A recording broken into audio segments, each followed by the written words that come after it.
third reactor at North Anna.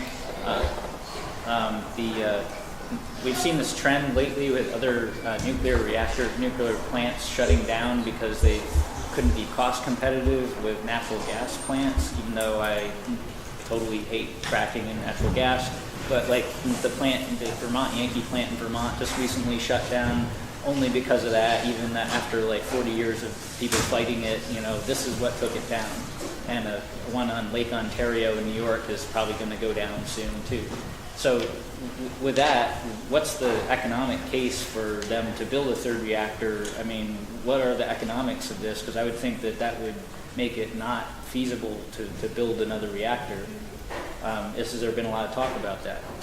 Yes, actually, everybody's talking because we know nukes is it's the most expensive form of energy you could possibly have, and forever storage of nuclear waste, which you have to isolate the waste for thousands of years, is not even counted into that equation. So, I mean, yes, it's definitely an economic issue, and we think that nukes are slowly but surely, they're unaffordable.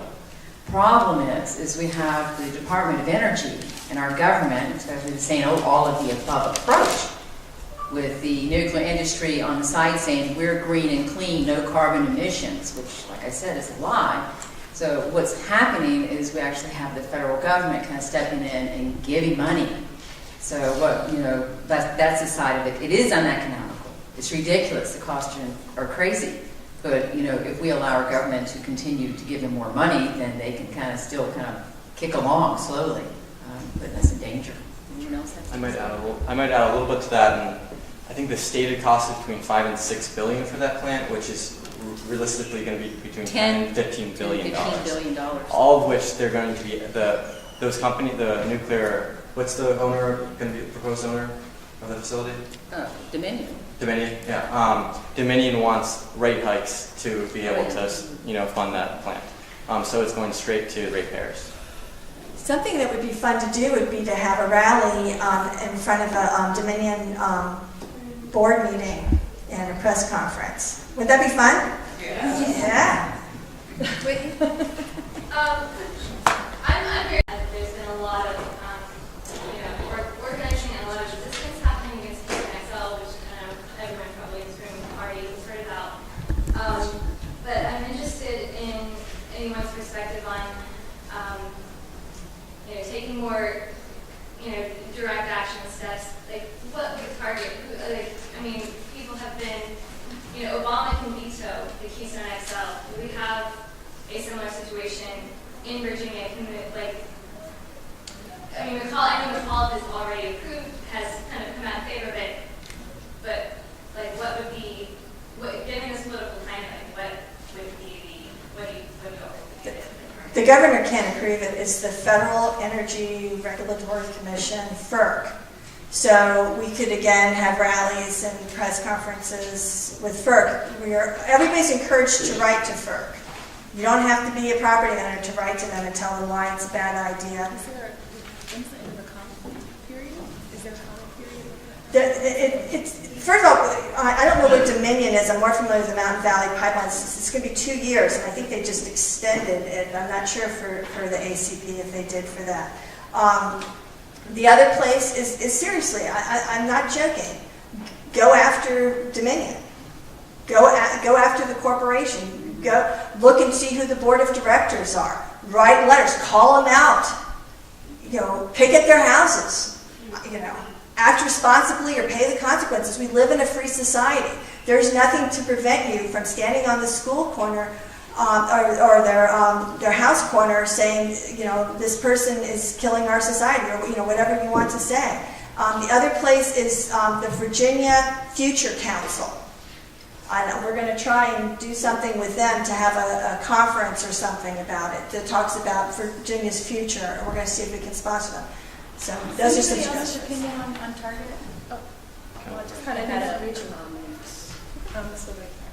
And so kind of getting back to Dominion. If you guys don't know, Dominion is a member of ALEC. So I know up in Northern Virginia, the Sierra Club organizer has been working on a Dominion Dump ALEC campaign, and this is a broad coalition, so much more than just environmental groups other groups that have, I guess, grievances against ALEC as well. And so I think mobilizing to target Dominion would be helpful for lots of reasons, like pipeline, climate change, nukes. So they're a big, big player and have a big target on their back. Yeah, 2 cents. I think I would agree with making Dominion a primary target of the pipelines. I wouldn't count out the governor as well, though, for his past statements about climate change and trying to be a champion of climate change. He should be called to account for this pipeline and not stepping up and standing against it. I'm going to take one more question. Been waiting for a while. You mentioned cap and trade earlier. I've heard commentary that cap and trade is not going to be effective, that the major energy companies have already factored it in, and that it may actually be more of a boon for Wall Street and others in the financial industry than an effective reduction in energy.